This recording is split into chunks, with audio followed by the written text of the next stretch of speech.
Okay, can you hear me okay, everyone?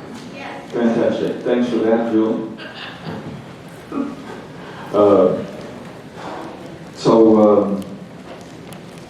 I was waiting for all the people to get their popcorn and soda pop, and so speaking of that, Paul and Kim Thompson, who own this movie theater, and Kim's brother, the big guy right there that's in charge of security and the movie theater,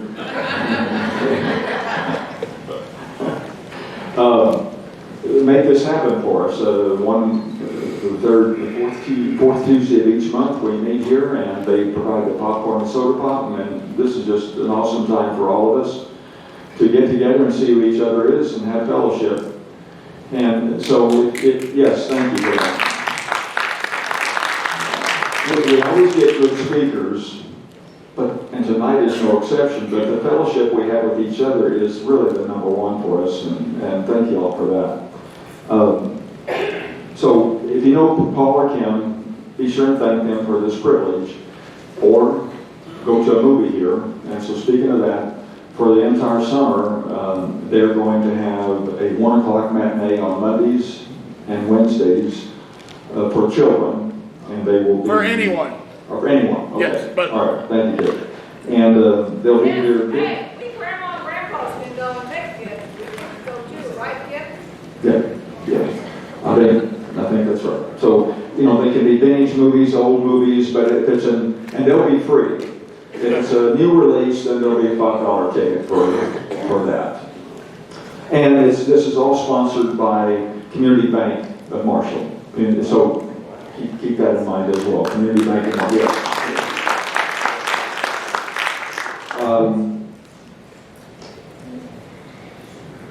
People know I do this as it happens, so bear with me. But I'm so happy tonight that my good friend, long-term friend, Paul Valancourt is here for the first time. I've been sending him texts for a long time, and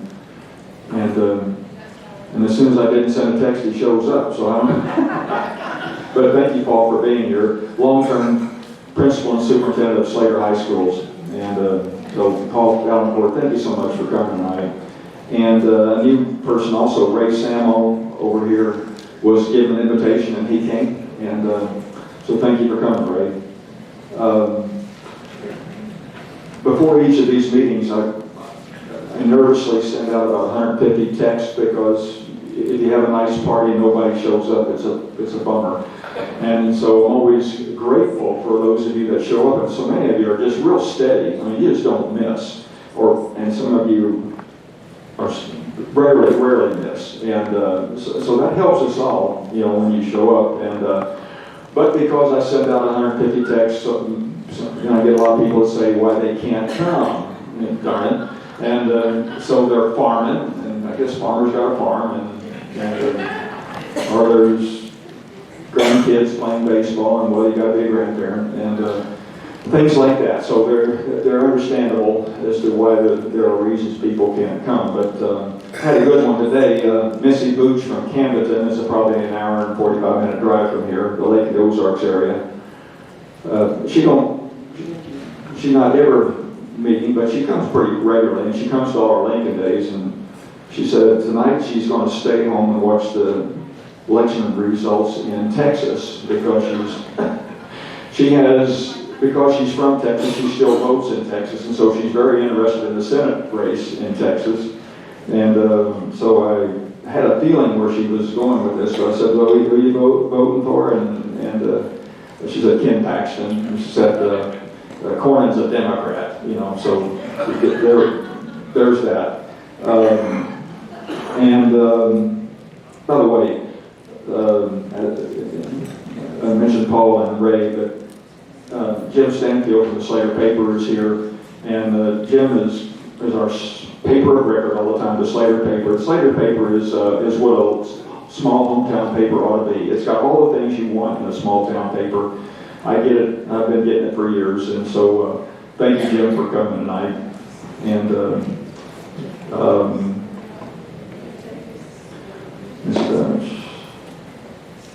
Kelly Campbell, he comes from Cole Camp all the time, but he's a racing guy, and he's going to late the night for Nebraska for a race. And Virginia has a new friend over here, Miss Virginia. there you go. Berna Sue, right? Yeah, Virginia brought a friend tonight, Berna Sue Gibson. And there you go. Thanks, Berna Sue. And of course, people were, I'm always personally happy when Donna Houston shows up. She's the First Lady of Marshall. And so, Donna, thanks for coming.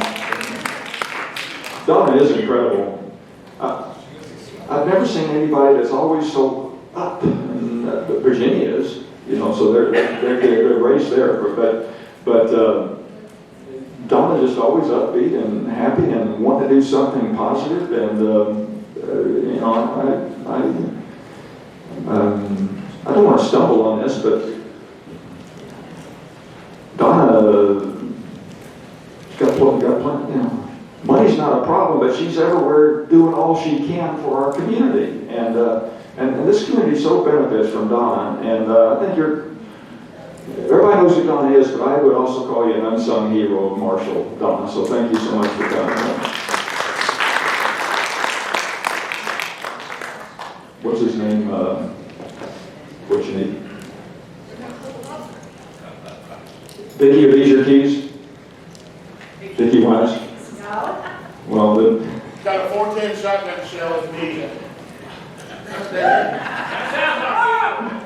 good, Mom. Who's over? Derek Davis. Yeah. He was on his phone the whole time. Anyway, to say one last thing, Theodore Roosevelt had a speech he gave when there's an excerpt from it called "The Man in the Arena," and Donna Houston's the woman in the arena. That's all I got to say about that. The mural, you've seen it out in the lobby, and next week they're going to start painting on that. So the finished product's going to be awesome to look at, but I think it's going to be awesome to watch it get painted. The artists do that. And Denny, so you know, we have a building fall down in the southeast corner of the square, and so it had a nice flat wall. The building that still stood, and we have painted it, and we're going to put a mural on it that's typical for a patriotic mural, like a flag, General Washington. Thanks for help. Anyway, it's going to be awesome. So next week they're going to start painting on it. So it's going to be fun to watch the progress of that. And thanks to all of you that donated to that. And I'm really grateful for Benny's big donation. Thank you, Benny.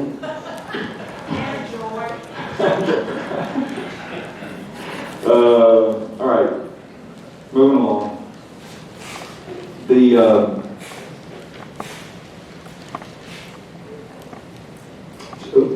We need to talk about our Lincoln Days this year, which is going to be July 2nd. In 24, our Lincoln Days, we had General Mike Flynn and 500 people. It was an awesome night. In 24, we had Riley Gaines, 500 people. Still hearing me okay? Riley Gaines was here, 500 people. And this year we're going to have Nick Freitas, and we got General Flynn because we wanted to be inspired by somebody that we admire. We've gotten away from politicians and gone towards Lincoln Days events that have a message given by an inspirational speaker. And of course, Riley Gaines being an advocate for women and women's sports. Nick Freitas, everybody probably knew General Flynn. Less people knew who Riley Gaines was, but knew about her or somewhat. And Nick Freitas, oh shoot, I don't have my book. Kathy? Yes, sir, I'm coming. Okay. Nick Freitas was a Charlie Kirk kind of a guy. He would speak at Charlie Kirk's events. And our young people that we sent to AmFest in Arizona, which was a Charlie Kirk event, Gage Davis made the big suggestion. I think Nick Freitas was the one that inspired me the most. And so we made a contact with, thank you, Kevin. We made a contact with Nick Freitas, and Because of you, Kevin. page, David. Yeah.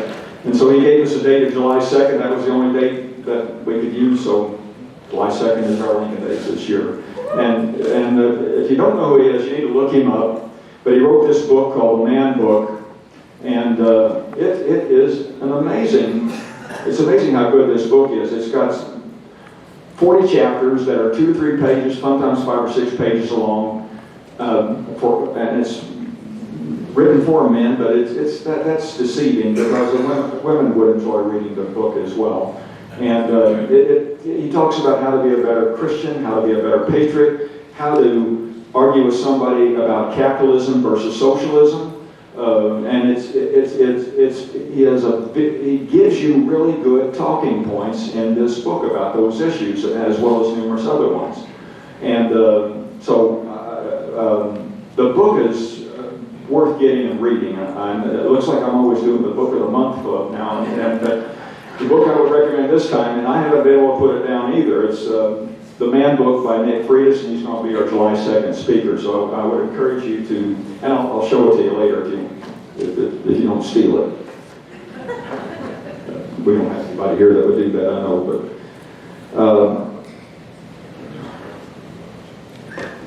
okay, as is our custom, we have somebody, a volunteer, say give us a prayer and say the pledge of and lead us in the Pledge of Allegiance. And tonight, Virginia Sprigg, I think you're 95, aren't you, Virginia? 96. 96. I was at your 95th birthday, so I didn't realize a year had passed. So 96 years old, has to use a walker and a wheelchair, and I've never seen anybody with more energy except Donna Houston. And so Virginia gets after it. And I texted her about giving the prayer tonight, and she said, depends on the rain. It sounds like a farmer. And I'm cleaning out some closets. Well, good gosh. It was amazing to me that she was cleaning out a closet or whatever you were doing. But anyway, I'm going to come over to Virginia are you going to do it for me? Can you put a light on?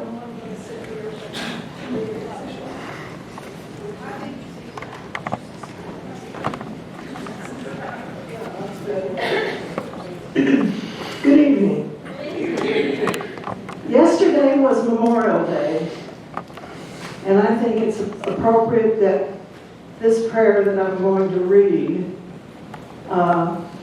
kind of echoes a little bit of the reason for Memorial Day. I say this prayer every night, hoping that things will change in our country and in the world.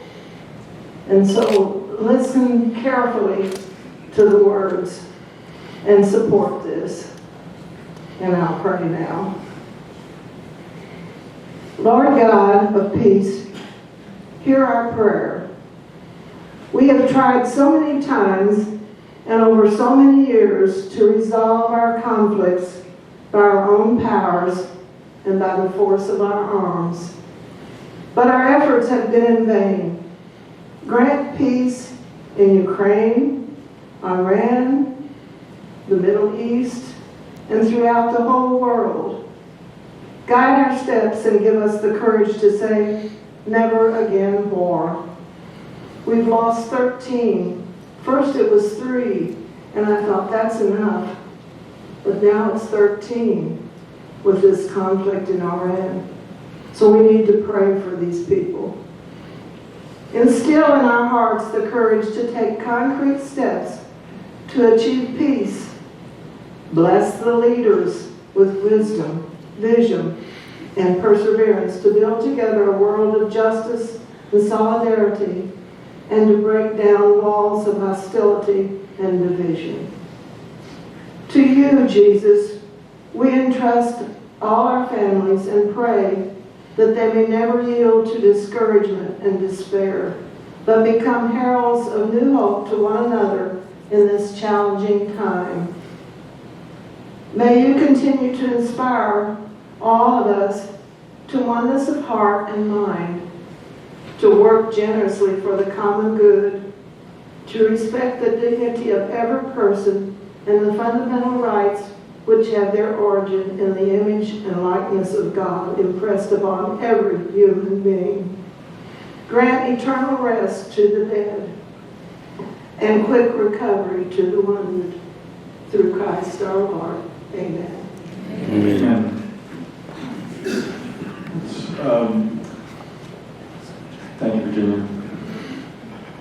So if you have served our country in the military, would you please stand first? Thank you, thank you, thank you, thank you. Thank you, Paul. Remain standing, please. If you're closely related to somebody that has served our country in the military, and I'm proud to be one of those now because I told you last month my grandson has joined the National Guard. He's in Georgia, Fort Benning, Georgia now, and he's been there 6 weeks, so I pray for him every day, and I'm so proud of him, and so as I am proud of all of you. But it was always a regret of my life that I never served in the military, and it just feels so good to have my grandson in the military. So if any of you here have a close relative in the way of son, daughter, grandchild, granddaughter, father, and please, anything that's closely related to somebody serving our country in the military and has a greater opportunity to die because they put a uniform on, please stand. Thank you.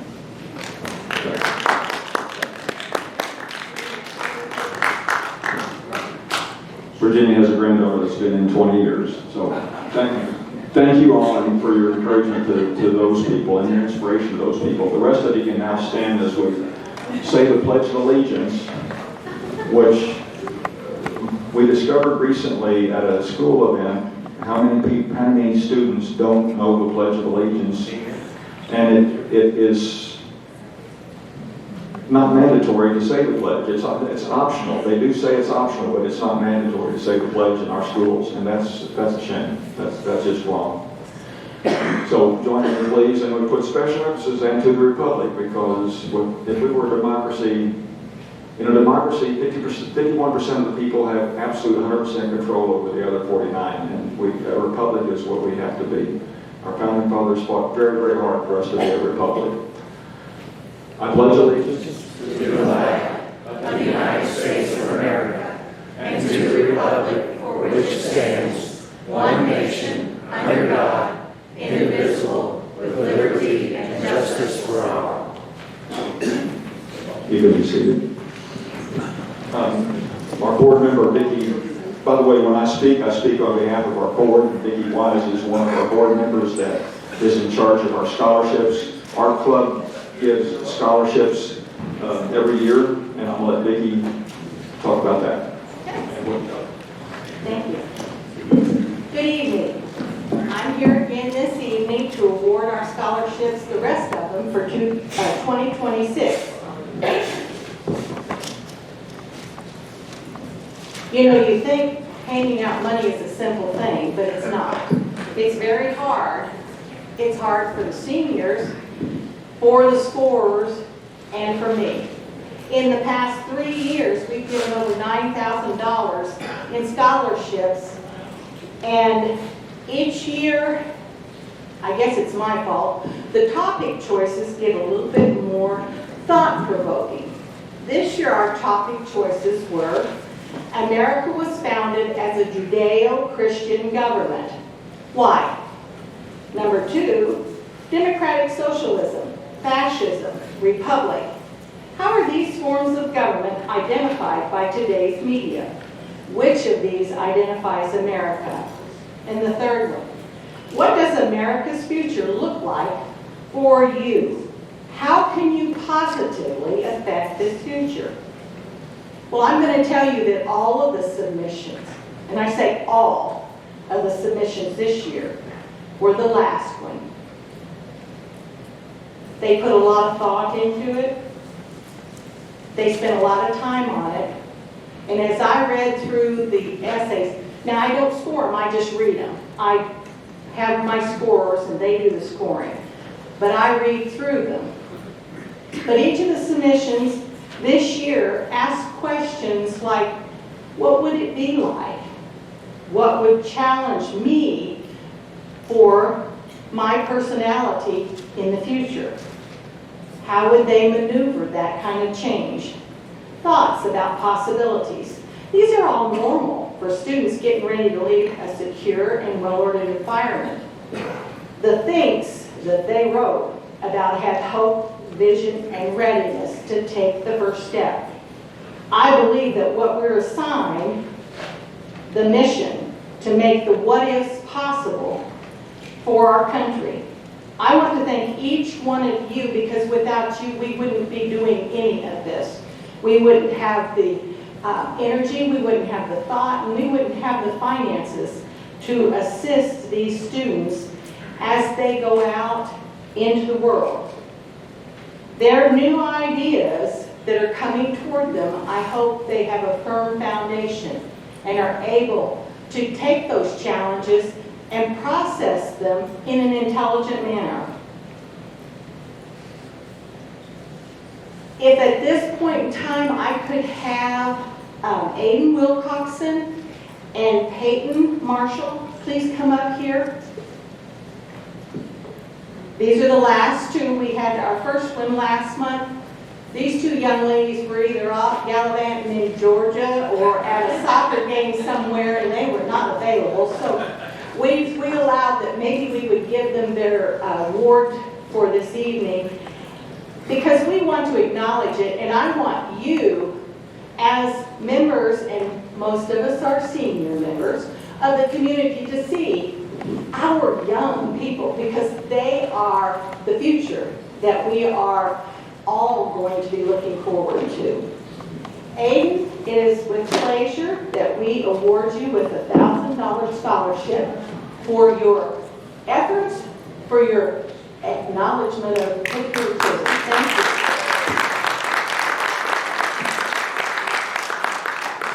And we would also like to award Peyton Marshall with a $1,500 scholarship for the essay that she wrote.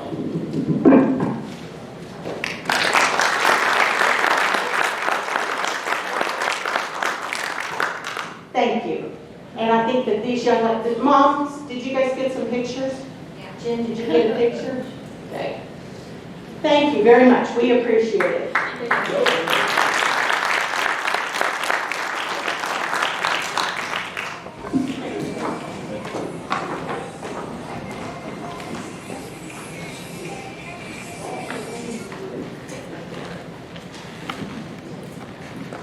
Okay, for tonight's speaker, I'm really proud and humbled by the fact that Denny Hoskins is here speaking to us tonight. He's Secretary of State. He's not up for re-election this year. I heard him speak 6 weeks ago at the Lincoln Days in Chillicothe, Missouri, and his speech was on point, efficient, didn't ramble. And I was so inspired by him. I just asked him if he could come speak to us tonight, thinking he'd be too busy. But no, he said he'd be here tonight, and he's got a conflict. Rick Bratton is running for Congress for our district, and he asked Denny if he would be a sponsor for his event in Warrensburg tonight, and he said yes, and I read that online, and I was thinking, oh my God, does Denny know he's coming here? And I texted Denny, and he said, no, I'm coming here. And so I'm just humbled by that he chose to come see us. And then I texted him and said, what time are you planning on getting here? And he said, I want to get there at 5:30. And he said, I want to meet with the folks. And I find that pretty amazing, pretty inspiring. And so I think Denny is truly one of us at a time when we are skeptical of politicians, and rightly so. So, Denny, let me have you come on up.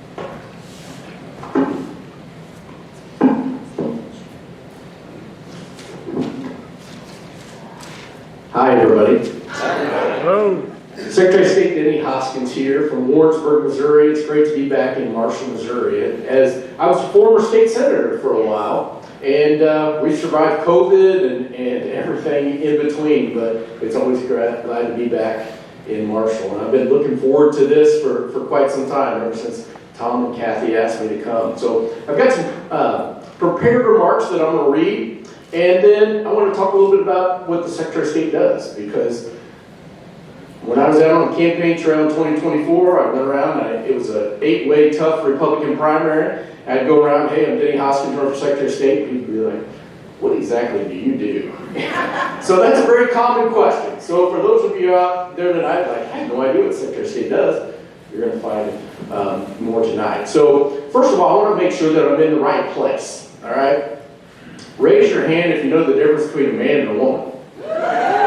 All right, okay, all right. Raise your hand if you believe that only women can get pregnant. All right, good. I'm in the right place, because somewhere the Democrats are having a meeting like this, and they don't know the difference between a man and a woman.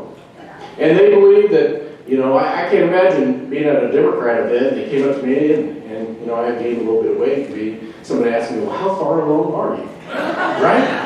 I mean, that just seems crazy. It seems crazy 5 years ago. It seems crazy 10 years ago. It seems crazy 20 years ago, because only women can get pregnant, right?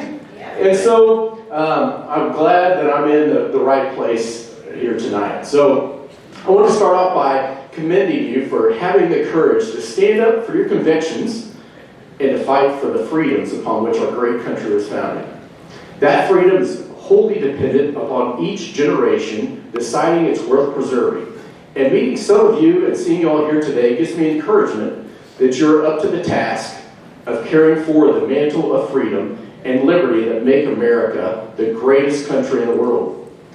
So I want to personally thank you for being willing to stand up, speak out, and participate in the life of this country at a time when too many people have chosen cynicism instead of citizenship. Your voices matter more than you know, because history is not shaped only by elected officials. History is shaped by ordinary people who decide comfort is less important than conviction. And I believe that is exactly the kind of people sitting in this room tonight. You've experienced one of the loudest, most turbulent, divided, and fastest changing periods in American history. You've been surrounded by nonstop noise coming at you from every direction, 24/7. From your phones, to your tablets, to your computers, to your watches, TVs, all around you, people are trying to influence you to do one thing or another. Every day you are told America is broken. Every day you are told that our institutions are hopeless. Every day you are told freedom is outdated, patriotism is embarrassing, and tradition is something to apologize for. And yet, despite all that, you all are here. Not because it's easy, but because somewhere, deep down, you still believe that this country is worth fighting for. And I want to tell you tonight, you are exactly right. America is worth defending. Not because we are perfect, no nation has ever been perfect, but because ours is still the greatest experiment in self-government this world has ever known. For almost 250 years, generation after generation of Americans have inherited freedom and then faced the same question: will we preserve it, or will we slowly allow it to die? The question now belongs to you, and I have every confidence you will answer it. Not cable news, not social media influencers, but you, here in this room. The future of our country is going to be determined by whether Americans still believe in courage, responsibility, faith, truth, hard work, and freedom. And I know sometimes it feels like popular culture is pushing in the exact opposite direction. You're told not to challenge popular opinion, not to think independently, and heaven forbid, not to offend anybody. But let's remember, America was founded by people who challenged popular opinion.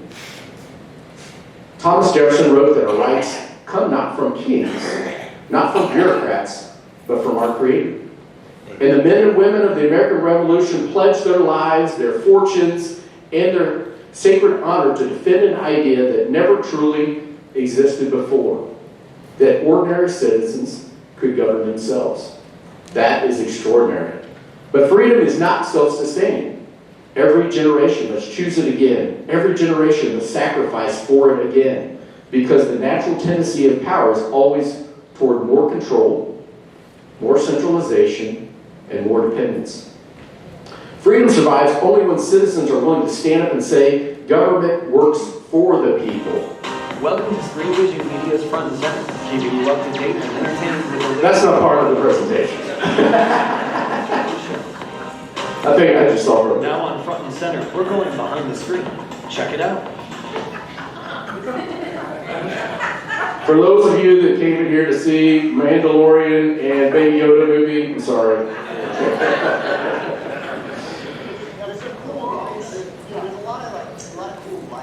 It's still going on a little bit. I can talk over it if you all can still hear me.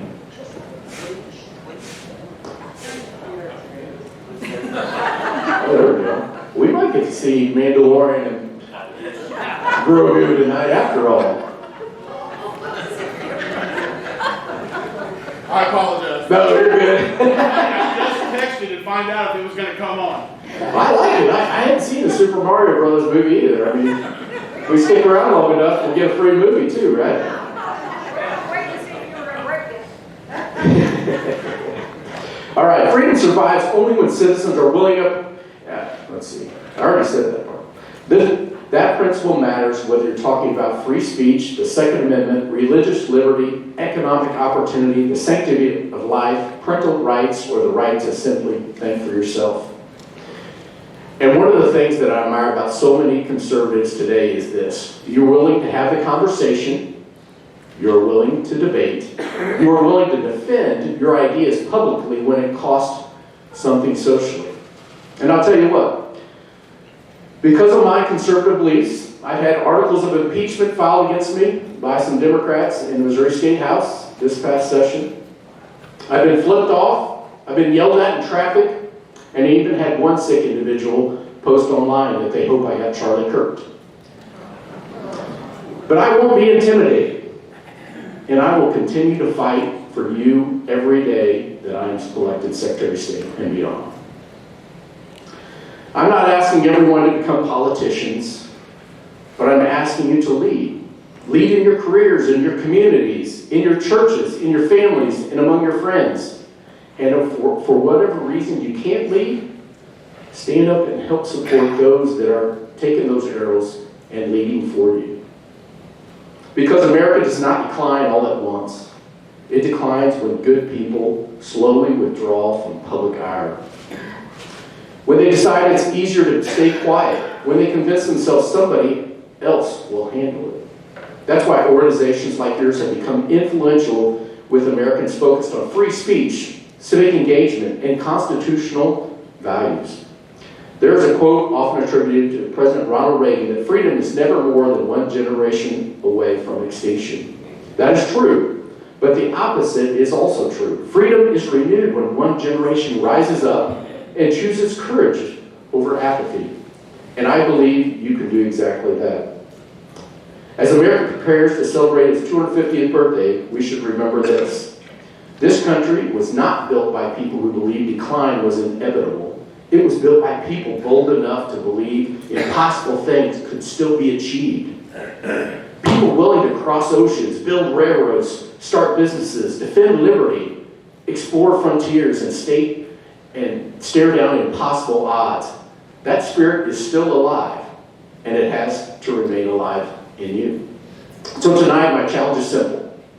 Think independently, speak courageously, work hard, stay grounded in truth, love your country enough to improve it, and never let anyone convince you that America is not worth believing in. Because this country, despite its imperfections, is still the greatest voice for freedom and opportunity the world has ever known. And its future is now in your hands. So please do it right. Now I want to talk a little bit about what exactly the Secretary of State office does. And so basically we do around five things. The first is we have business services. Raise your hand if you have small business or not-for-profit? If you're a small business owner, all right.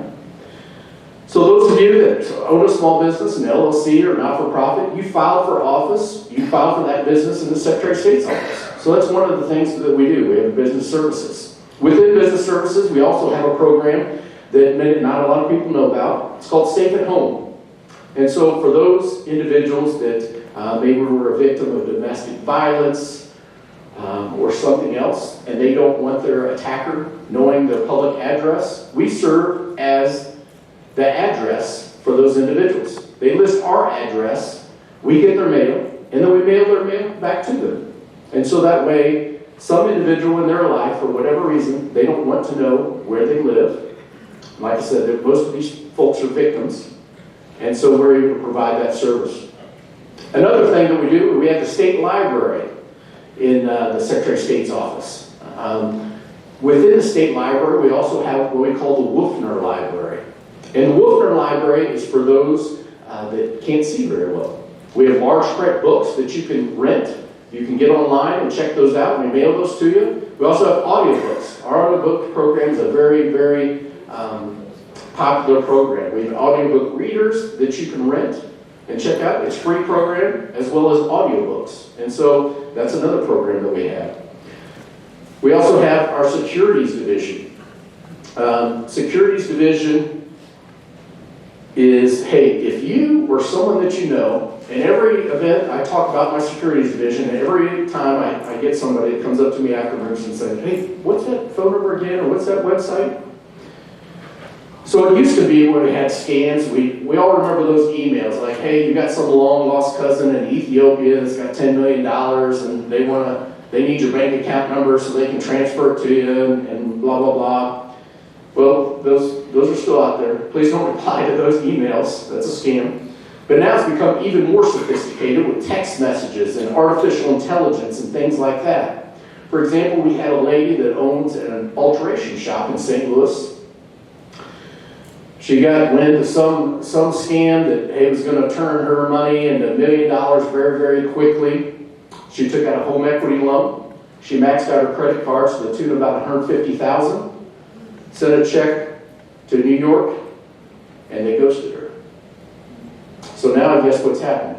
Obviously, those credit cards are coming calling, say, hey, we need payment. And so we actually have investigators, we have a prosecutor, and a securities commissioner in the Secretary of State's office to help people get their money back that have been held. State Archives. State Archives is in the Secretary of State's office too. So we have a lot of historical documents. We come around to the county courthouses and collect those local records and document those and bring them back to the state archives. Anything that goes on in the Missouri Capitol, we also have. So we're just a treasure trove of information. The last thing I'll talk about before we talk about elections is we also have administrative rules. And I'm going to give you all the opportunity to play Secretary of State here for a second. So administrative rules, each one of those departments or in Missouri state government, they can propose what they call emergency rules. And emergency rules means if I can either, as Secretary of State, approve or reject those emergency rules. If I approve them, they go into effect like that. If I reject that as an emergency, then it takes about 4 to 6 months to go through that normal regulatory process. All right, so first scenario, I got a emergency rule for the Department of Agriculture about egg drop syndrome. Anybody know what egg drop syndrome is? I didn't know either. I mean, I'll be honest, I had to Google it. And it sounds like some soup you might have at a Chinese restaurant, right? Egg drop syndrome. Okay, well, it has nothing to do with that. It's when chickens lay soft shell eggs. And so they said, hey, the Department of Ag said, hey, we would like to test these chickens sooner to see if they have egg drop syndrome. Because nobody wants to go to the grocery store and buy a dozen soft shell eggs, do you? I mean, they're going to be all over your car by the time you get them home. And so I turned to my general counsel and I said, okay, is there a definition of what an emergency is in Missouri state law? And he said, yes, there actually is. It affects the health, something that affects the health or well-being of Missourians is an emergency. So raise your hand if you think our egg supply, our food supply, making sure that these chickens are tested sooner so we have eggs, affects the health and well-being of Missourians. I did. And I approved that emergency rule. All right, second scenario. Department of Health and Senior Services came to me and said, hey, with each new presidential, when a new president comes in, a new administration, there's some new process and procedures that our local hospitals, our rural hospitals have to have in order to get reimbursed timely. And so I said, I looked at my general counsel, I'm like, okay, emergency. Making sure that our rural hospitals get reimbursed timely for services that they've already provided. Is that an emergency? Does that affect the health and well-being of Missourians? I said yes. And I said I approved that emergency so we could go ahead and do different process and procedures so our rural hospitals got reimbursed timely. All right, third and last scenario. Missouri Gaming Commission came to me last year and said, it is an emergency that people get to bet on sports in June or July versus December 1st. Anybody think that's an emergency that affects the health and well-being of Missourians? No, I didn't either. And so I rejected that. I said, hey, it's going to go in effect. It was passed into law. Voters voted, passed a law. It goes into effect December 1st. But I, in good conscience, can't say that, hey, making sure that people can bet on sports in June or July is an emergency versus December 1st. So I rejected that emergency rule, and sports betting went into effect on December 1st. All right, elections. Now I say elections, out of 200 employees and $71 million of your taxpayer dollars, that's what my budget is, Secretary of State, I only have about 8 employees that actually work in elections. But elections make all the headlines, right? And so I want to talk about elections and talk a little bit about the Missouri First map. So everybody knows that Governor Keogh called a special session last August. The legislature went into special session in September. They passed the new Missouri First map, which is basically a 7-1 map, 7 Republican, 1 Democrat, as people call it. As a state senator in 2022, I fought for a 7-1 map. Unfortunately, I did not get my way. We ended up with 6-2 map.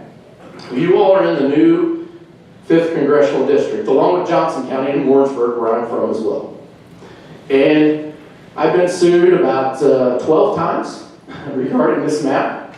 Somebody said, well, so I got sued yesterday. I said, well, that's just a normal Tuesday at the Secretary of State's office. In fact, on average, I've been sued less than the prior 3 Secretary of States, but it's part of the job that I get sued. And so we've been taken to court. In fact, the Supreme Court of Missouri just ruled in my favor a couple weeks ago. Governor Keogh has said that, hey, the Missouri First map is in effect. Our Attorney General Hanaway, who I think is doing a great job, she has said the Missouri First map is in effect. I serve as the Chief Election Officer of the state of Missouri. I've said that the Missouri First map is in effect. But I've got some naysayers, and they're like, hey, is there anybody else with any authority that could give us a second opinion? I don't know about you, but I only know one other person that might have more authority than that. And trust me, if God weighs in on the Missouri First map, please let me know, because I've got some other questions for him as well. So the Missouri First map is in effect. It's what you will be voting on for congressional districts on Tuesday, August 4th. The other thing I made as a campaign promise is I want to work on the voter rolls here in the state of Missouri. And so since over the past year, working with our local election authorities, we've taken off over 200,000 ineligible voters off the voter rolls here in the state of Missouri. And that includes over 60,000 dead people. And if this isn't a one-time thing, this is, the voter rolls change every day. Because right now, today, the voter rolls aren't right. You know why? Somebody died last night. Somebody might have moved from Sedalia to Marshall yesterday or today. Somebody was unfortunately probably convicted of a felony yesterday and no longer has the right to vote. So it is a constant process as far as making sure that our voter rolls are updated as much as possible. And so that's one of the commitments that I made. And so far, we've really done a good job with that. In fact, we were one of the first 5 states to utilize the SAVE database from our federal government to identify any possible non-citizens here in the state of Missouri that had registered to vote. And in fact, we got a list back of about 1,000 individuals, people living here in Missouri, that they could not confirm that they were citizens or not. And so we're working with our local election authorities right now in order to see if those folks are actually citizens, maybe they're naturalized citizens and they just haven't been updated, or if they're in fact non-citizens and should never have been registered to vote at all. I've also been working with surrounding states like the state of Kansas. I say the state of Kansas, we have a memorandum of understanding with the state of Kansas. And so what that means is we're taking our voter rolls and comparing with Kansas voter rolls to make sure people aren't registered in both places. Because I always said we don't want some jayhawk living in Kansas crossing the state line and voting in Missouri elections on August 4th. And I can guarantee you that Secretary Schwab over in Kansas is probably saying the same thing. We don't want any Missouri Tigers from Missouri crossing the state line on August 4th and voting in our jayhawk elections either. So those are some of the things that we've really worked on as far as Secretary of State goes, as far as making sure that our voter rolls are the best that they can be. I mean, I'm not perfect, and like I said, nobody is, but we strive for that every day in the Secretary of State's office. And because of some of the work that I've been doing on election integrity, including the Missouri First Map, including the voter rolls and things like that, J.D. Vance was in town, Kansas City, I think that was last Monday. He actually gave a shout out to myself. He said, "Hey, Secretary Denny Hoskins, you're doing a great job with voter integrity, express gratitude." It's Denny here, and I was down there in one of the second rows, so I raised my hand. And then he said, "Denny, that's a really special jacket you have." And in fact, if you would wear that jacket to visit President Trump, he would take special note of you. Now, I don't know if the special note, I don't know if that was a positive thing or not, but the answer is 3. I have 3 red jackets. It started off as a campaign thing. Former State Senator David Pierce wore a red jacket. I graduated from the University of Central Missouri in Warrensburg. We were red and black. And so it kind of started off as that. And I went out on the campaign trail, started wearing a red jacket. I had one. And then I sent it to dry cleaners, and I'd show up at these campaign events, and people would be like, "Where's your red jacket? I want to get a picture of me and you in your red jacket." So since it's kind of been the brand, for better or for worse, the good thing is I never have to worry about what I'm going to wear. The bad thing is I do have other clothes. Right? I don't just have one red jacket and that's all that I have to wear. But it has become a brand, for better or for worse. We've incorporated the Missouri Red into the Blue Book, which is now red this year. Secretary Kirkpatrick, also from Warrensburg, he had a green book that was a green-blue book. Some others had a pink or mauve-colored blue book. And in fact, I had the Kansas City Star, they did an interview with me last week, and they said, "Well, red's the color of Republicans, right? So is that why you picked red?" I said, "I don't know, because I have a red blue book. We still call it the blue book. No Republican ever said for the last 100 years, why do we have a blue book? And doesn't that, represent Democrats?" No. As Secretary of State, I represent both. I represent both. And so my main job as Chief Election Officer is to make sure that everybody's vote counts and only eligible voters vote. Right? All right. So I know we're going to take some questions. Is that right, Tom? Yes, I'm coming up. All right. I like answering questions. I may not know the answers. All right. Hopefully you like the answer I give. You may not like every answer I give, but I do like answering questions. This is your 4th public meeting. You forgot to mention this one. Oh, I like it. I need to get one like that. That's a little fancy. I can sell it to you. Good. All right. That's a fancy one. That's almost like a tux, a red tux. It is. I think you would get special notice from President Trump if you were in his office too. Make sure and tell him. I will. Anybody got a question? I'll come over to you. Also, Governor Kehoe just made the decision on what amendments are going to be on the August ballot. So he said Amendment 1, which is a renewal of the think it's 0.1% sales tax for the Soil and Water Commission. That's Amendment 1. Amendment 2 is to make sure that all county assessors are elected. Currently, there's not a state law that I think it's Jackson County assessor has to be elected. They also put Amendment 4 on the August election. Amendment 4 is to make it a little bit harder to put something in the Constitution. I said, and we got bingo in the Constitution, we've got hundreds of pages about marijuana in the Constitution. I've said that yes, it should be a little bit tougher to put something in the Constitution. And then Amendment 5 is the elimination of the income tax. So those are the 4 constitutional amendments that will be on the ballot in August.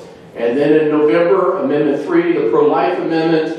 I think constitutional sheriffs will be on there. There's a couple other that I'm forgetting. Question? Yeah, thank you, Secretary.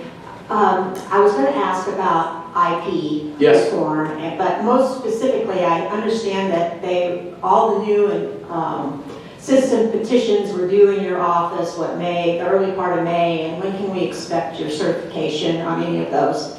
Yeah, so there was a group that collected about 360,000 signatures. They have to have around 110,000 signatures in order to go on the ballot, and that's a total from 6 out of 8 congressional districts. We have already scanned all those signatures and submitted those to local election authorities. Local election authorities is now reviewing those signatures and comparing them with the actual voter registration. And so I think that they have to have that done by July 27th. And then that would be, if that is certified, my job as Secretary of State is to either certify those signatures as sufficient or insufficient, then that would be on the November ballot. Yes. Is that the only one that's even close? Right now there's the referendum. So based on the new congressional map, the Missouri First map, they gathered signatures. And our local election authorities are in the process of still verifying those signatures. They have until July 27th to verify the signatures. Then I have from July 28th to August 4th to certify those signatures as either being sufficient or insufficient. And a referendum is basically like a citizen veto. Okay? So with the power in the Missouri Constitution, citizens of the state of Missouri, if you gather enough signatures, you can actually basically veto a bill that was passed by the legislature. Now, that being said, I do have some questions about a referendum on a congressional map, because the congressional map, according to the Constitution, is only set by the legislature. And so my general counsel, attorney general, we're looking at that to see if we actually believe that it is constitutional, that you can do a referendum on a congressional map, or that is unconstitutional. And I should have my ruling and certification procedures completed by August 4th. Because what I also said is the dates just don't make sense. It doesn't make sense to do a referendum on a congressional map when my job, when it's due for me August 4th, and the primary is also August 4th. So the dates, in my opinion, I just don't think they make sense. Thank you. You're welcome. Other questions? Anybody? No, I'm coming.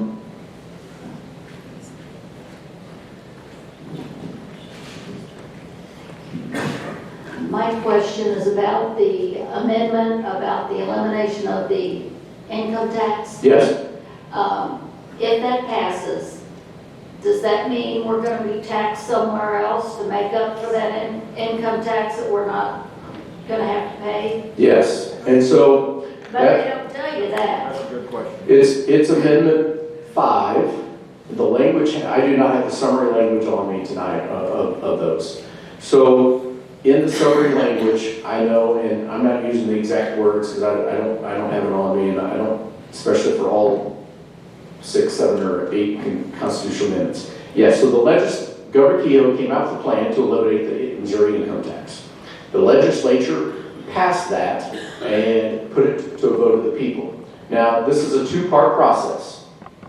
So this Amendment 5 will be on the August 2026 ballot, And it will say basically, if voters approve this, then Missouri income tax will gradually decrease as sales taxes increase. Now, it's a two-part process. So the first part is Missouri voters have to approve it. If Missouri voters say, no, we don't want that, we would rather pay income tax than pay increased sales tax, then hey, it's dead in August. Now, if Missourians approve that in August, then the legislature comes back next year and determines what exactly those taxes would be.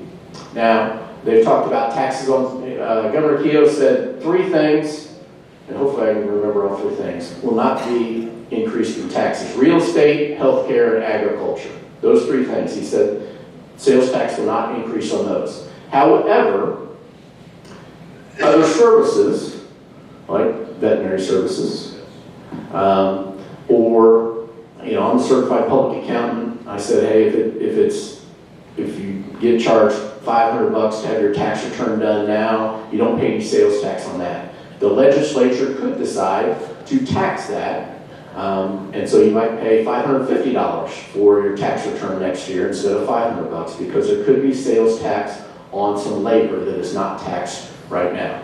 That will be up to the legislature. I've said that I support, I'm on record, I've said that I support elimination of the income tax. I also want to make sure that we're not paying more in sales tax than we do income tax. So there's also some provisions in there that have said that, hey, if sales tax skyrockets and we get all this additional revenue, not only would they eliminate income tax, but they could come back and say, okay, we're going to reduce your real estate taxes or your personal property taxes and things like that. So the question is still out there because when they proposed this to me, they said, well, it's a 2-part process. And I said, well, the first question people are going to ask is, okay, what else is going to be taxed? If I don't pay income tax, what else will I tax?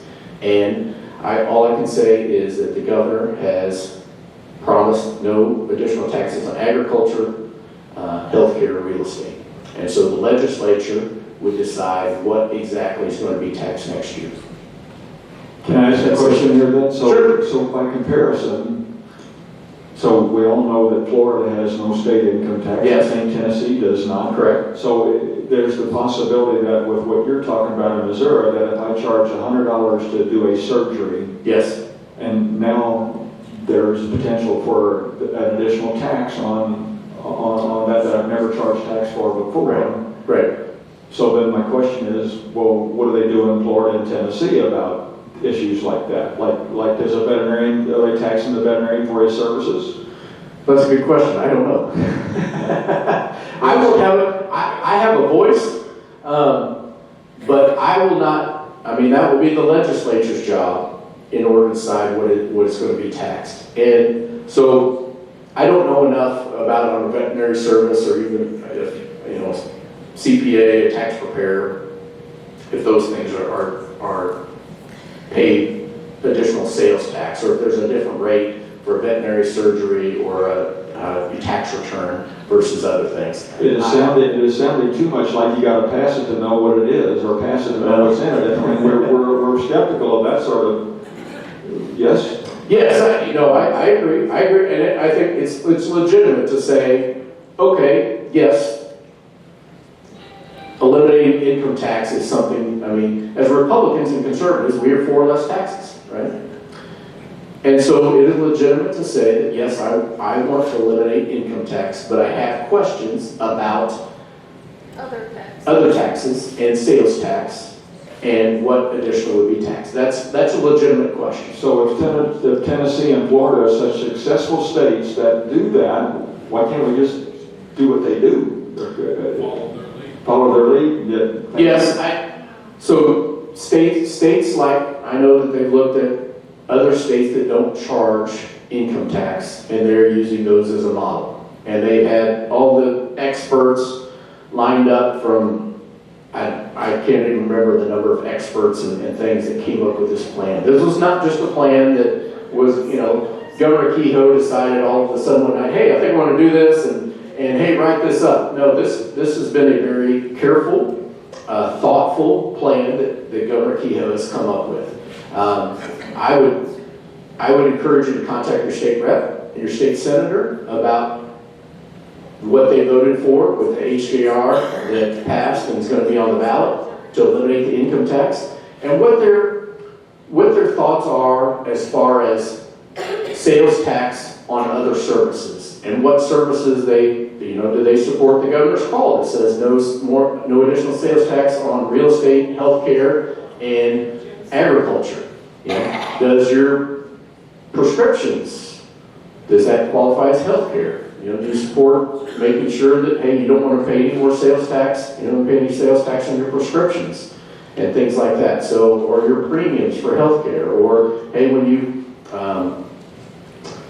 sell your house, you don't want to pay sales tax on selling your house. And I would encourage you to contact your state representative as well as your state senator and ask them what their feelings are.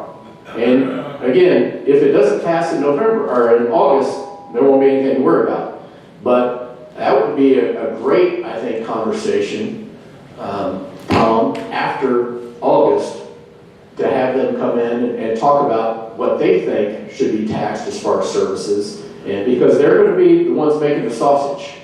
The legislature's going to be the one making the sausage. They're doing the sausage making and figuring out what exactly that tax rate is going to be, sales tax rate is going to be, and what exactly, you can't, I'm for lower taxes, and I believe that this plan will lower taxes for your everyday Missourian, but those are legitimate questions. Okay, Vicky? Yep. Oh, hold on, you're going to have to stay here a while. All right. I'm good. I'm in the spotlight, so it's hard to Has the see. legislature ever thought about not spending as much and then they don't have to increase taxes? Yeah. Hey, I'm with you. I'm with you, which is why I voted against many of the budget bills as a state senator. Yeah. Because that. over the last 10 years, our budget has almost doubled, right? So I think. And our highways are getting worse, in case you didn't know that. Right. Yeah. And my question, I do have a question, Denny. Yes. We are dealing with the sunshine law. Yes. We would like some clarification. When Okay. we ask a public office for a sunshine request, Yes. they have to give us a reply back within a time frame. 3 days. Okay, That they how received pretty it. long can they draw out giving us the information? So with the sunshine request, we have the sunshine law in the state of Missouri, and so I'm all for open transparency, and trust me, with all these lawsuits, my office has been sunshine a lot recently. When you submit a sunshine request, my understanding is they have 3 days to reply, like, hey, we've received your request, or something like that, and then, hey, it's going to cost this much in order to gather that information. And the reason they do that too is, sometimes it does take a lot of manpower. For some requests, it takes a lot of manpower in order to gather all the emails that, have the word "the" in them or something like that. And so you can go to the Attorney General's website if you have a complaint and file a complaint against a public entity, a governmental entity that does not comply with the Sunshine Law. So that's your matter of recourse, is going to the Attorney General's office after, if they say, if you ask for one document, hey, I want a copy of this deed for the school or whatever it is, or hey, I'd like a copy of any emails between the county commissioners and, I don't know, some business entity. And so they're supposed to get that information to you in a reasonable amount of time. What's a reasonable amount of time? Exactly, and that's determined by kind of the request and how much information they have to gather. Because if you're sorting through 500,000 documents, it's probably not reasonable that you're going to get a turnaround in a day or two, right? And depending on how much they use artificial intelligence now, it's created a whole new thing with Claude and ChatGPT. Sometimes, if they're using artificial intelligence, sometimes you get that documentation pretty quickly. But if it's one document that, hey, they've got on file or something like that, they should turn that around pretty quickly. But the Attorney General's office is the office that you file a complaint with if you feel that a governmental entity is not getting you the information that you need in a timely manner. What if they have deliberately postponed it past the election? Well, then that is even more of a valid complaint. And again, they can be, I think then it could go to the courts, I believe, or they could be sued for not providing that information in a timely fashion. Okay. Other questions? Behind you.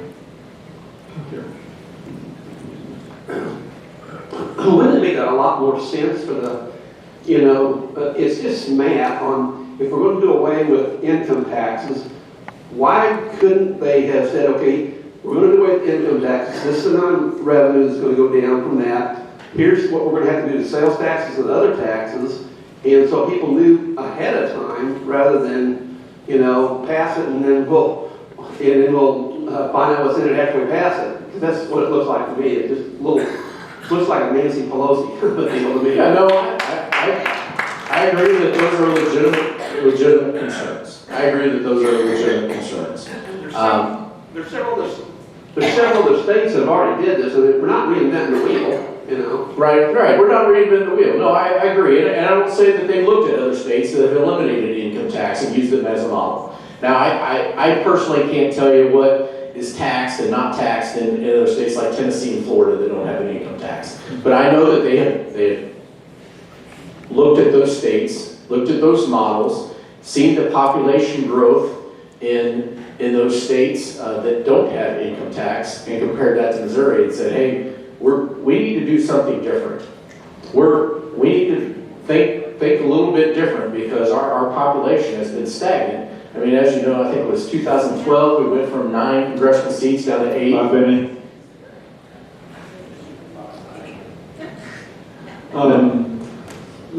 Denny, as you can tell,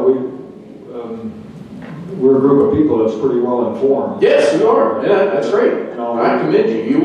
You all are very informed. Yeah, and we have about this many people. By the way, this is Brent Sandage. He was either the 91st person there in the room tonight, or Charlie Eads was. I forgot which one. Right. 91 tonight. So thank you all very much for being. Thank you for being here. Yeah. Question over here.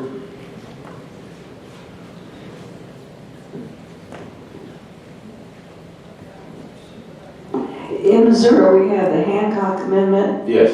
And the amendment to the Hancock Amendment says that we have to have any increase in taxes be voted on by the people. It's my understanding that this bill, or whatever it is that we vote in August, removes that amendment, so we keep the Hancock Amendment, but we remove the part where the people have to vote on it. Yeah, is that true? Yeah, that's a great question or statement. Yes, my understanding is that true. That is true. Part of it is because of the timing. When exactly would this go into effect? When exactly would the sales tax on whatever the legislature decides that they're going to tax on services would go into effect versus when the income tax would be phased out? And so there could be some ups and downs as far as revenue goes. And so my understanding is that that's why they put that in there to be voted on, is because part of the timing. From my perspective, it looks like they just don't want us to vote on taxes, so they're removing it, and now it puts all on their shoulders, and then they can raise them anytime. Right. We're a little bit skeptical of what goes on in Jefferson City today.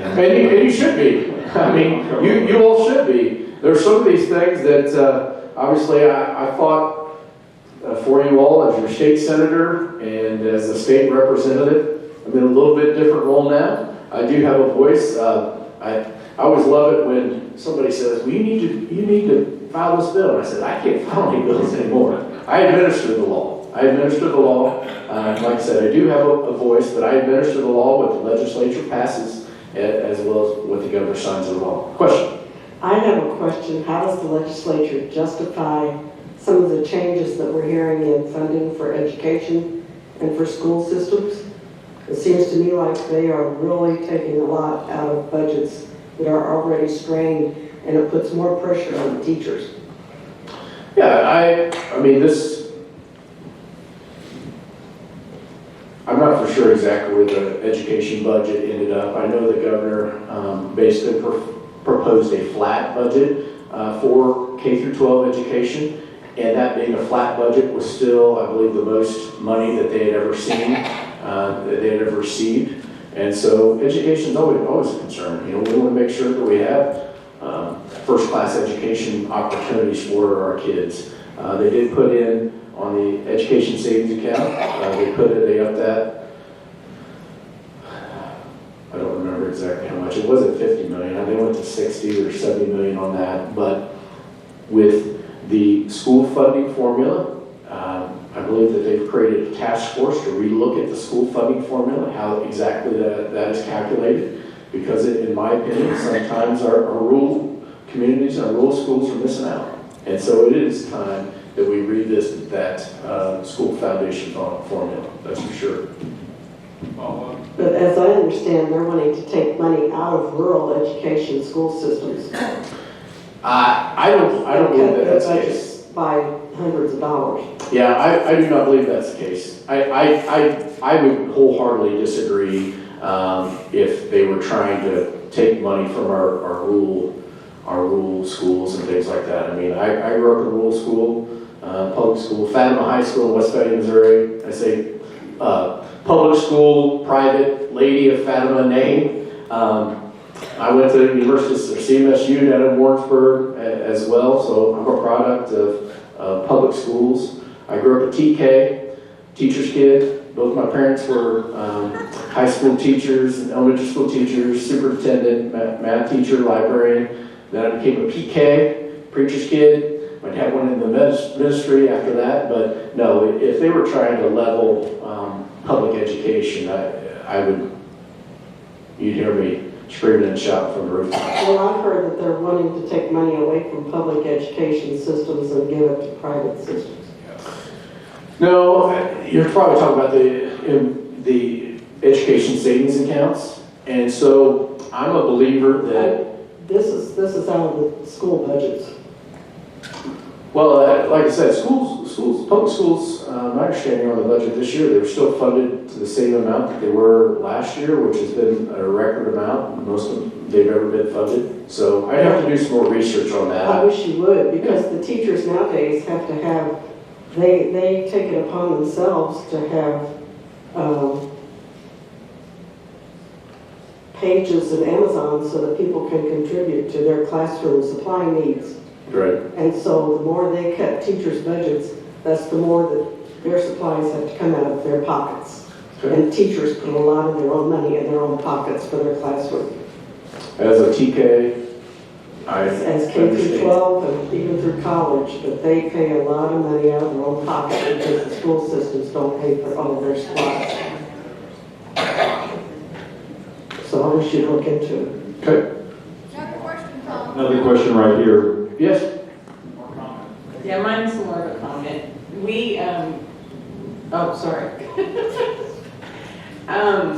We relocated to Marshall from Texas. From Texas, yes. Yes. A couple of things I want to point out to people that you may not realize: Texas doesn't have an state income tax. So everything is property tax or sales tax or whatever. So they keep adjusting. A couple of things are happening. People are being taxed out of their houses. My brother has one who makes very high 3-figure or 6-figure numbers, is about to be taxed out of his house because of the amount they are being charged. So keep in mind that it might look great on the surface, but there's lots of places it shows up. The other thing is when you get a no property or no state income tax state, and we want to see our population growth, you're going to see a whole lot of influence from blue states showing up. Yes. We went from a very conservative area where we lived, and to tell you that it is a difficult area now, and we were in DFW.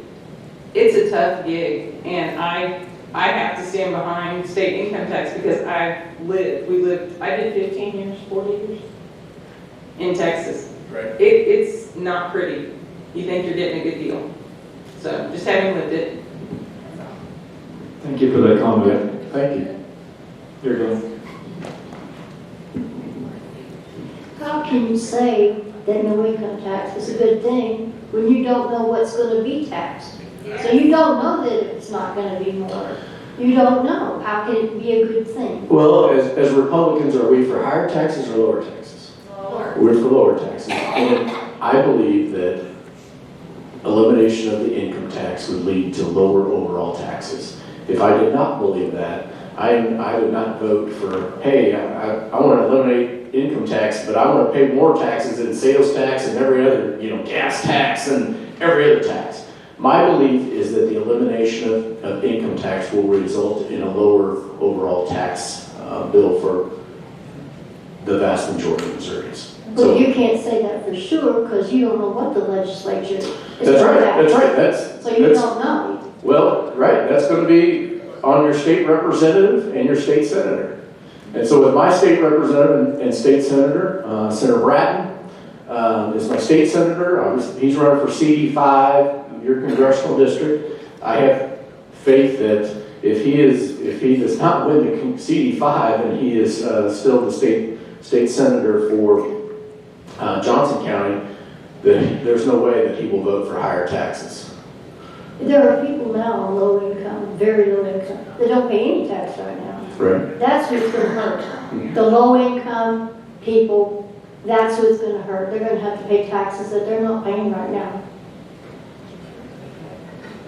And the wealthy people aren't going to make up the difference.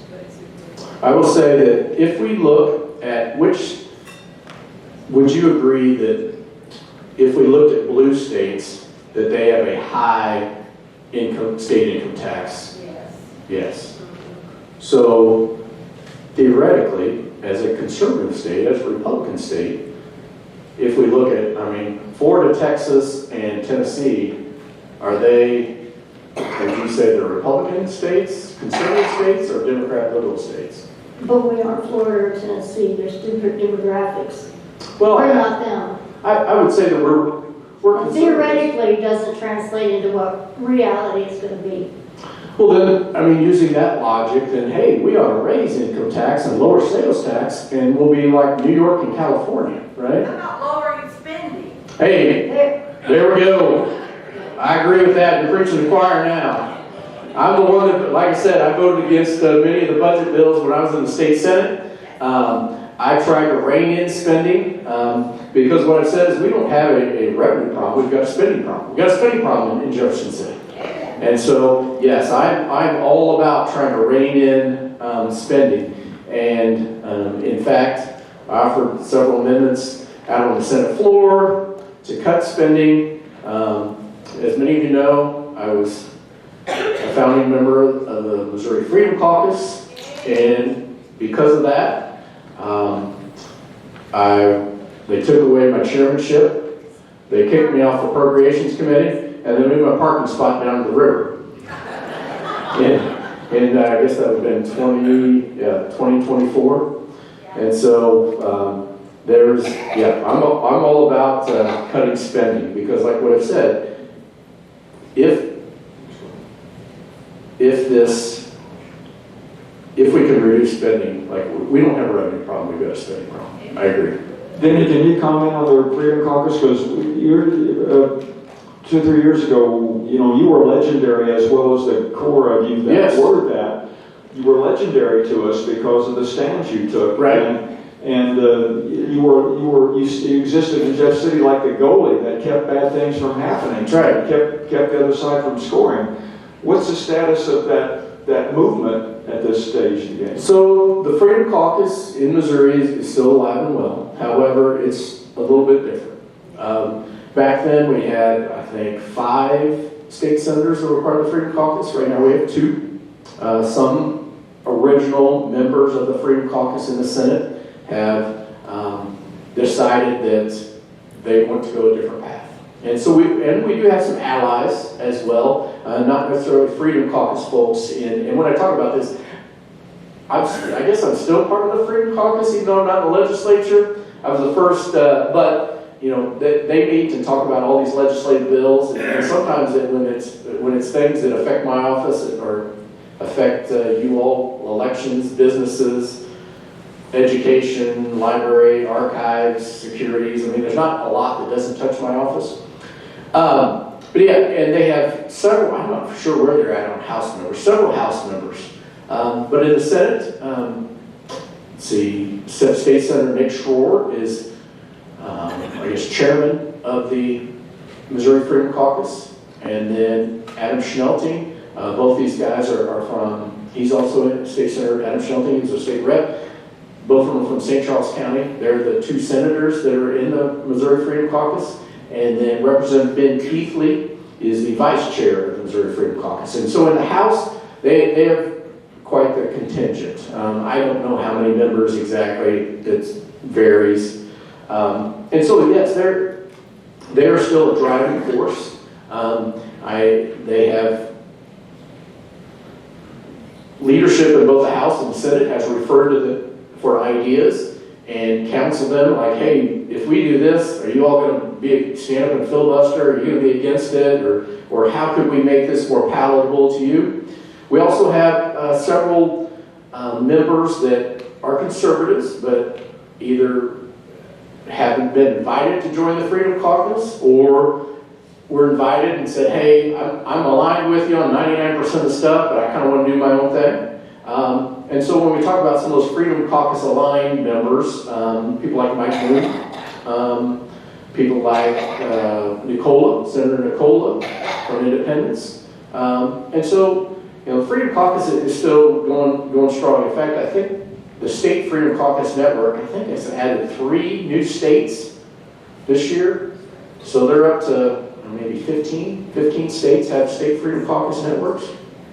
And so they're doing a lot of good things. Well, Denny, without getting into the weeds yes. and making it complicated, it sure. just seems like a simple assessment would be, we are a deep red state. Yes. We just don't seem to get deep red results. I know. Isn't that fair? Yeah, that's fair. And like I said, that's, you know, when Senator Eigel and I were 2 of the founding members of the Freedom Caucus, and when you talk about goalies, it's very hard to be a goalie and a forward in politics, because a goalie, you stop bills. Well, if you're the senator that has the bill and I'm the goalie that's stopping the bill, that doesn't make me very popular with some of my colleagues. And so what I've said in politics, and Senator Eigel had a great analogy on this, he said you can either be a goalie or a forward. You can either stop bad bills from going into law, or you can try and pass bills. But it's very, very tough to do both. Very tough to do both. Because when you stand up and filibuster on a bad bill, guess what? That senator whose bill you filibustered, they may stand up and filibuster yours as well. And so with the Freedom Caucus, one of the things we did is we voted on policy, not personalities. And so I always said, I don't care who it is, that if they offered a good conservative amendment that I thought was good for the state of Missouri and good for the citizens and good for the voters of Missouri, I'd vote for it. I didn't care who the sponsor was of it. But where some of my colleagues got in trouble is they started voting on personalities versus policy.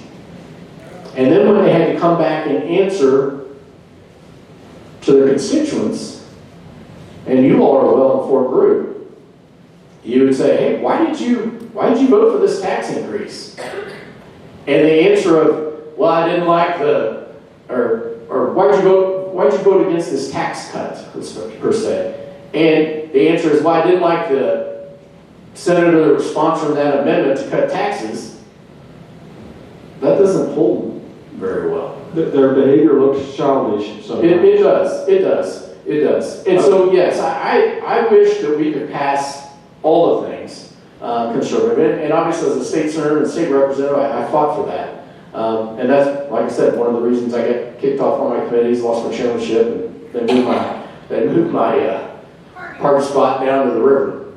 But you all showed, well, they talked about moving our furniture. They talked about taking all the furniture out of our office as well.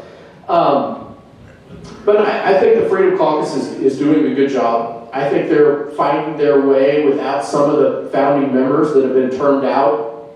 And I think that overall they had a good year. Or the things that I wish that they would have passed in the legislature this year, like personal property tax reform, real estate tax reform, things like that, most certainly. I wish that I filed those bills as a state senator and I couldn't get them to go anywhere either. But now I would say the legislature, it seems like it's a lot more popular and fun to be a forward and passing bills, like, oh, I passed this bill, I passed this bill, I passed this bill. It's a lot more difficult to be the goalie. And I would say that we have a lot more forwards in the legislature now, and not as many goalies maybe as we had. And it takes courage to be a goalie. Being a goalie in Jeff City, killing a colleague's bill by standing up and filibustering it, or offering amendments to force a compromise is not really popular with colleagues. So those that take that path of being the goalie, I respect them all the more than those that take the path of being a forward and just want to pass different things. Okay, I've got another question here. Sure.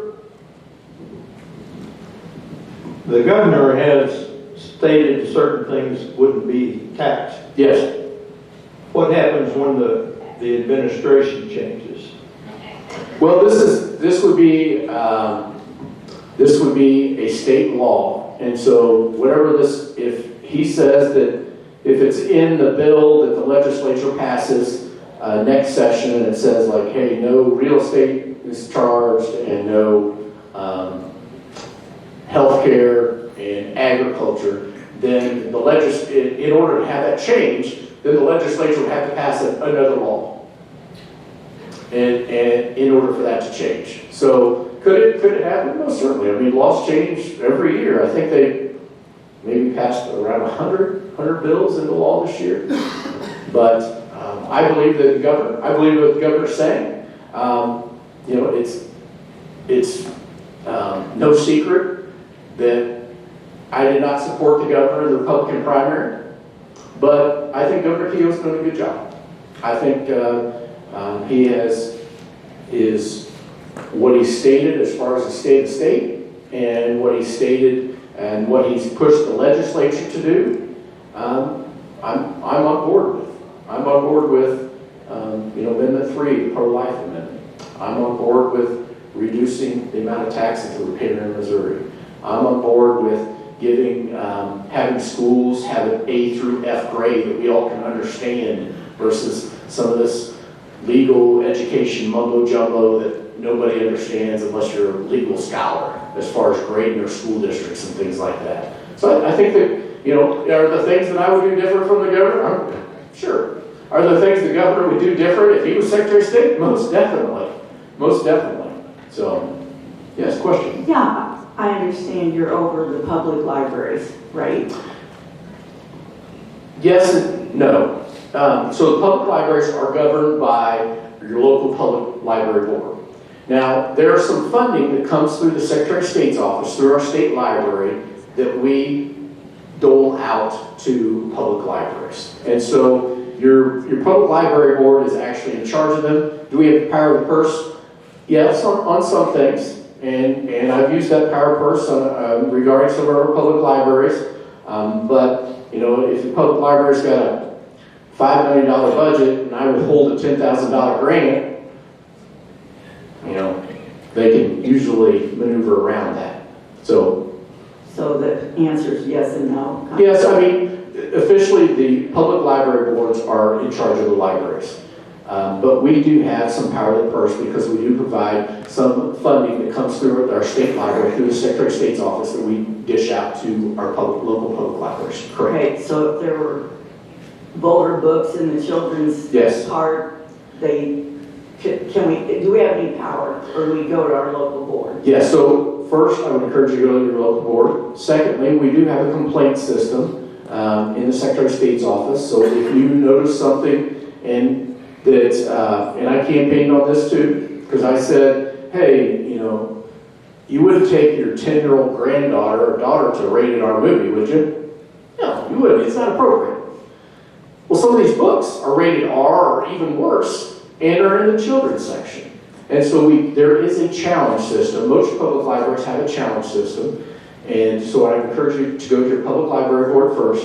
And then we do have a complaint system as well. And so we do take those complaints very, very seriously. And so when there is a complaint lodged against a public library, we do look into it and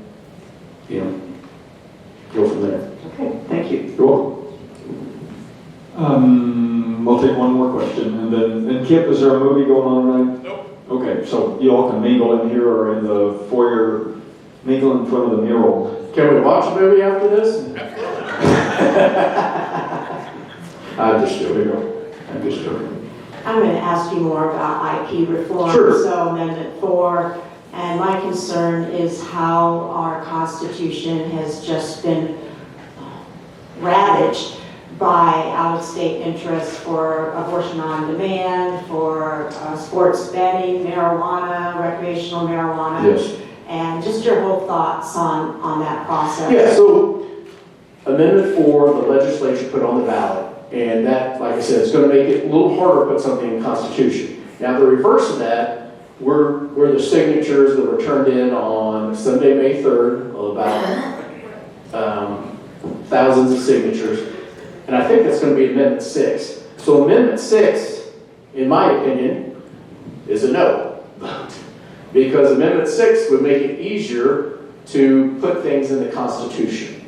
Amendment 4 makes it harder to put things in the Constitution. So Amendment 6, we're still in the, like I said, mentioned before, Amendment 6, we're still in the process of verifying, the local election authorities are in the process of verifying the signatures, has to go through the certification process. Amendment 6 will be on the November ballot. Amendment 4, to make it harder to put something in the Missouri Constitution, is on the August ballot. And so I would encourage you to look at all the amendments, Amendment 1, Amendment 2, Amendment 4, and Amendment 5. You all are a very knowledgeable crowd, and I enjoy that. I enjoy the questions. Even, we are not going to agree on everything, every question that's asked. You may not agree with my answer, but that's what this is for. I mean, we talk about Turning Point USA and freedom, and you have the freedom to ask what questions you want to ask, and to have this honest debate of back and forth. I enjoy that. I enjoy when you ask questions. And my staff, when I was Secretary of State, I tell them all the time, I don't want people to just agree with me all the time. I wish I had a monopoly on all the good ideas, but I don't. I don't want people that agree with me all the time. I want people to challenge me, challenge my way of thinking, and you all have done that tonight, and I appreciate that. You all have given me some things to think about on the Amendment 5, on the income tax, that I need to ask more questions. Like I said, the legislature is the one that passed that. I did not pass it. But you've given me some things to think about. I need to go back and find some answers. I need to go back and talk to the bill sponsors of that and get some answers to those questions, because if you all are asking those questions, there's other people that have those same questions as well. And so I needed, my job after tonight is to become a little bit more knowledgeable on what exactly is on Amendment 5 and how that, I know that they've been doing some different town halls across the state, some of the state reps and state senators. I don't know if there's been any down here around this area or not, but I encourage you to reach out to your state rep and state senator and ask them those questions as well, because they are the ones that will have the votes if Amendment 5 passes. They all start to get looped in together. If Amendment 5 passes in August, your state rep and your state senator will be the ones that decide what exactly is going to have you pay sales tax on, and what exactly you don't next session. When will they decide that? January. So January through May of next year will be when they decide and put put that together. If Amendment 5 passes in August, they will decide in January through May of next year what exactly is going to be taxed and how exactly that's going to be implemented. Okay. All right? All right, I got one more. I have two more. Brent has one.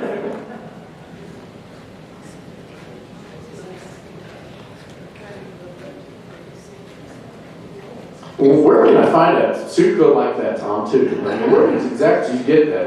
It's 31 years old. Our son wore it in high school. Oh, boy. Oh, nice. You gotta go to the secondhand store. All right.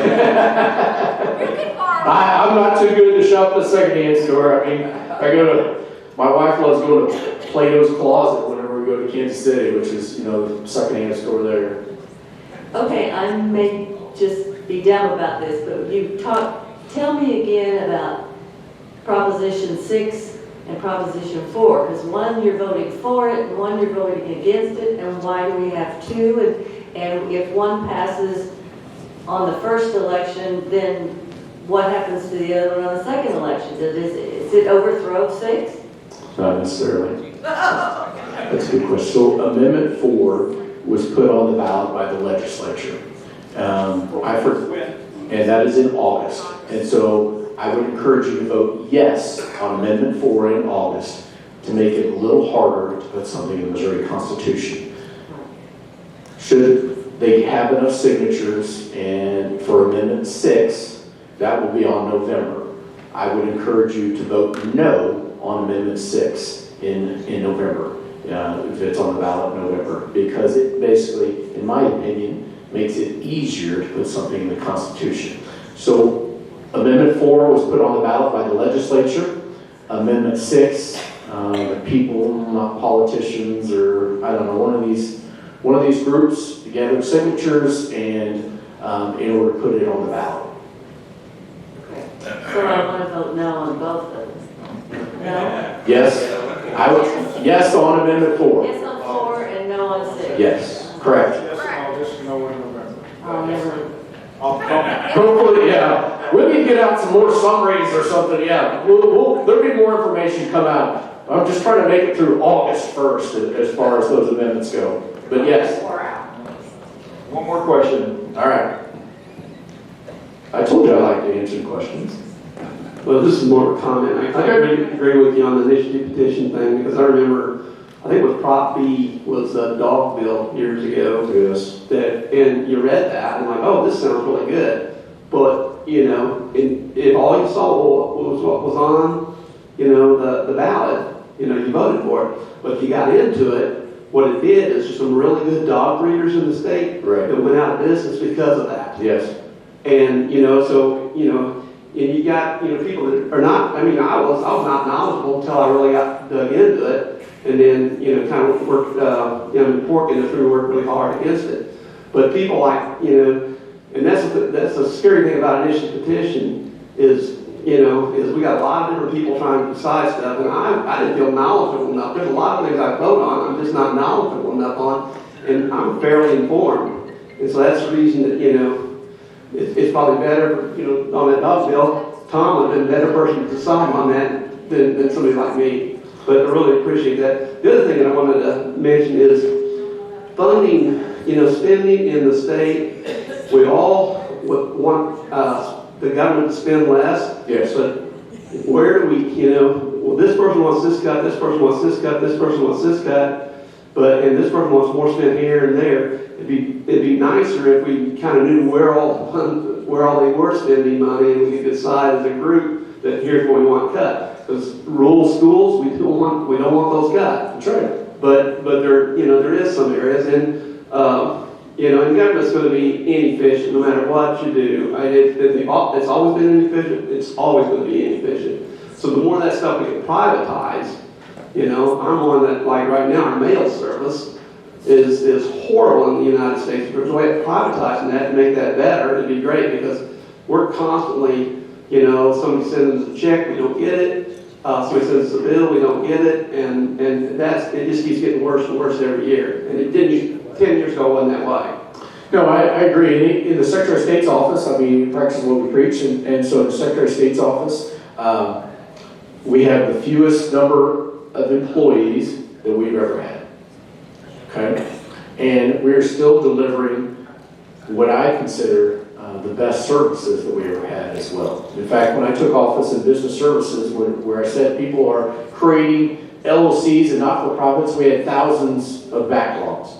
And now we're down to, I think last time I checked, about 700. 700 is still too many, but we've taken that backlog from thousands of people that are just trying to start their own business, right? And reduce that all the way down into the hundreds. There's still things that we can do, though. So I think the most employees that Secretary of State's office has ever had is around 260, 270. And right now, I believe we're a little below 200. And so that's one of the things that I'm very proud of, is that we've tried to become more efficient, and we've tried to become more effective, and still carry out the task that state law and the Missouri Constitution requires. Because one of the things when we're in there, we talk about Doge, and I didn't really want to do Doge because everybody at the state's office would think they're getting fired. But we're looking for efficiencies. And I said, hey, let's look into state law and the Constitution. What does it say, the Secretary of State, what duties do we have to perform? Let's make sure that we're doing those first. And I'm not saying that everything else that we do is not important and is not worth taxpayer dollars, but let's make sure that we're doing the core responsibilities of the Secretary of State's office first, which I believe we are. And then these auxiliary services, okay, is it worth taxpayer dollars in order to do that? I mean, does it say that we have to have a Wolfner Library or Safe at Home program or things like that? And if it doesn't, is that worth it? Is that a worthy cause? Is it worth taxpayer dollars in order to do that? And so I'm very proud of having like I said, the fewest employees in the Secretary of State's office that we've ever had, while we're still delivering what I consider first-class service to every Missourian who uses that. So thank you all for having me here. I enjoyed the conversation. Let me close with this comment. Brett made me think about big government. And I am a student of the founding history of our country, and our founding fathers that wrote that Constitution that we're going to celebrate, the Declaration of Independence that we're going to celebrate here pretty soon, and then on the Constitution. It's amazing how well they understood human behavior and how much they did not trust human behavior. And they wrote this Declaration of Independence and especially the Constitution with the clear understanding that you can't trust people. And they had to put checks and balances against people's tendencies to do dishonest and corrupt things. And boy, we've seen that truly come to pass. And it's amazing how our founding fathers were so brilliant. And we never had so much brilliance in one room in Philadelphia as we did in those founding years. Until tonight. Well said, Vicki. But at any rate, so let's go forth and celebrate Independence Day. I don't like calling it the 4th of July. I like calling it Independence Day. And so thank you all for coming tonight. All 91 of you. Yes, thank you all. Thanks for coming tonight. Thanks for having me.